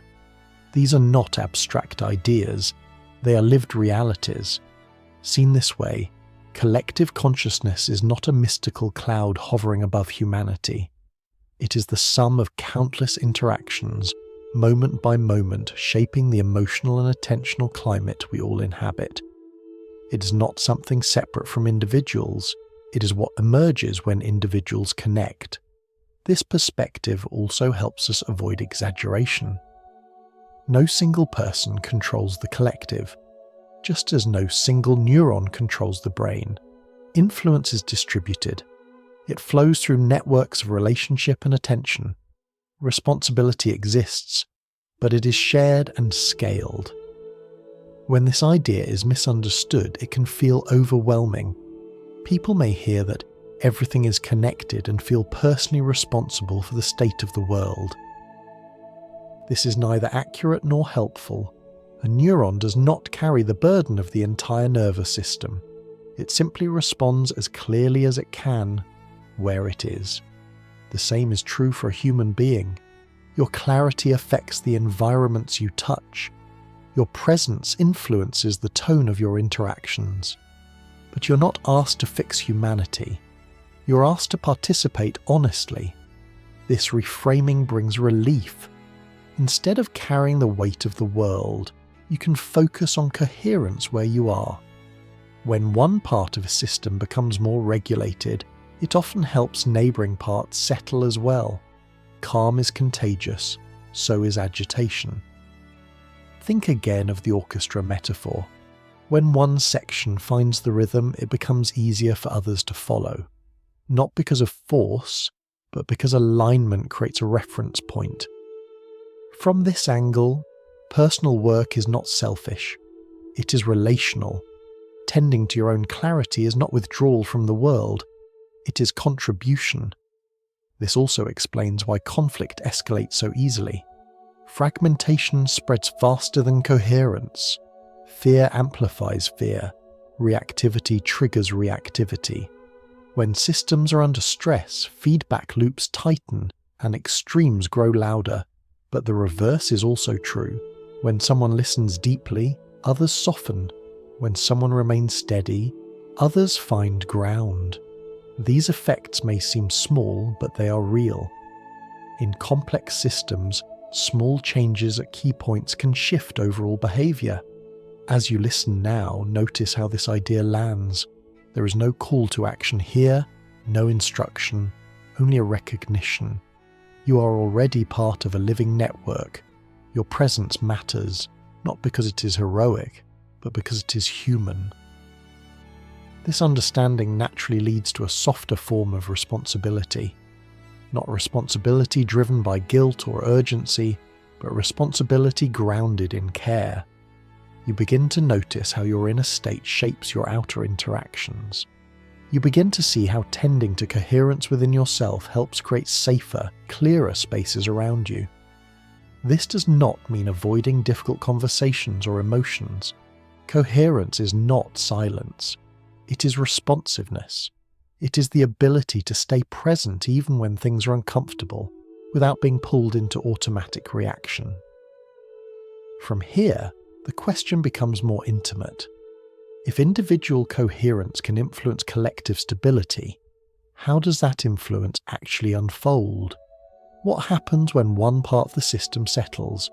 How does that ripple outward, quietly and without fanfare? We will explore that next, not as a grand theory, but as a simple observation drawn from lived experience. For now, it is enough to rest with the image itself. Humanity not as a collection of isolated minds, but as a vast living nervous system, sensing, responding and learning one interaction at a time. And somewhere within that system, here and now, awareness is listening. If humanity can be felt as a living nervous system, then coherence within that system does not arrive through command or control. It arrives through resonance, through the quiet way one regulated part influences what surrounds it, not dramatically, not instantly, but steadily, like a calm spreading through water. You have seen this effect in simple moments. A tense conversation slows when one person stops interrupting. A chaotic room settles when someone speaks softly and clearly. A child calms when held by someone whose breathing is steady. In each case, regulation does not spread through instruction. It spreads through presence. This is how coherence moves through systems. In the body, when one part of the nervous system stabilizes, it sends signals that make it easier for other parts to follow. The heart slows, breathing deepens, muscles release. No single command causes this. The system responds to patterns, not orders. Human relationships work in much the same way. When one person becomes less reactive, the emotional volume of the interaction often lowers. When one person listens without preparing a response, the space feels safer. When one person pauses instead of escalating, new options appear. This does not mean that calm always wins. It does not mean that coherence guarantees harmony, but it does mean that coherence changes the field in which interaction takes place. It introduces flexibility where there was rigidity. It opens pathways that were previously invisible. This is why personal coherence is not a private achievement. It is relational by nature. Your inner state influences the tone of your voice, the pace of your movement, the quality of your attention. Others respond to these signals instinctively, often without conscious awareness. Think again of tuning an instrument. When one instrument is out of tune, it can pull the entire ensemble off balance. When one instrument finds the correct pitch, It offers a reference point. Others adjust, not because they are forced to, but because alignment feels easier than dissonance. This understanding gently dissolves a common misunderstanding. You're not responsible for saving the world. You're not tasked with carrying collective pain on your shoulders. That kind of burden creates strain, not coherence. What you're invited into is much simpler. To tend to your own tuning, to notice when you are overwhelmed, reactive, or disconnected, and to respond with care rather than judgment. This is not withdrawal from the world. It is participation at the level where influence is most effective. There is a quiet dignity in this role. It does not seek recognition. It does not demand results. It trusts that systems respond to regulation, even when the response is subtle and slow. This also protects against burnout. When people believe they must fix everything, they often lose contact with the very coherence that would make their efforts sustainable. They push harder, speak louder, and tighten their grip, inadvertently adding to the noise. Coherence moves differently. It respects limits. It includes rest. It understands that presence is not constant effort, but rhythmic engagement, like breathing in and breathing out. As you listen now, notice how your own body responds to these ideas. Perhaps there is a softening, perhaps a sense of permission to stop striving. That permission is not apathy, it is wisdom. It recognizes that influence does not require exhaustion. From this place, action becomes clearer. You speak when it matters. You rest when it is needed. You listen more than you react. None of this is heroic. It is human. This perspective also reframes hope. Hope is no longer pinned on dramatic change or perfect outcomes. It lives in small, repeatable acts of clarity, in conversations that do not escalate, in moments where fear is met with steadiness, in choices that reduce harm rather than amplify it. Over time, these moments accumulate, not as a straight line, but as a shifting baseline. Systems learn, cultures evolve, nervous systems adapt. None of this is fast, but it is real. This brings us close to the end of our journey, not to a conclusion, but to a resting point. We have moved from individual perception to collective resonance, from separation to participation, from effort to presence. What remains is not another idea, but an invitation to notice the awareness that has been present throughout this entire exploration, the awareness that listened to every word, the awareness that did not need to change in order to understand change. In the final moments, we will not add anything new. We will simply allow attention to turn back toward itself, gently, without analysis. Not to learn, but to remember. For now, let the idea settle that when one wave settles, the water around it responds, and that in this vast living system, your steadiness matters, not because it is powerful, but because it is real. As we arrive here, there is nothing new to add, no final idea to introduce, no conclusion to defend. Everything we have explored has been pointing quietly and patiently toward this moment, not as an answer, but as a recognition. Throughout this entire journey, something has been present without interruption. It was there when we spoke about perception and meaning. It was there when we explored time, memory, identity, and connection. It was there when the mind felt clear, and it was there when the mind wandered. That something is awareness itself. It did not need to be created. It did not need to be improved. It did not need to be tuned. It simply was. Awareness is so close, so intimate, that it is usually overlooked. Like the screen behind a movie, it is invisible not because it is hidden, but because it is always present. Every image appears on it. Every sound arises within it. Every thought passes through it. and yet the screen itself remains unchanged by the story it displays.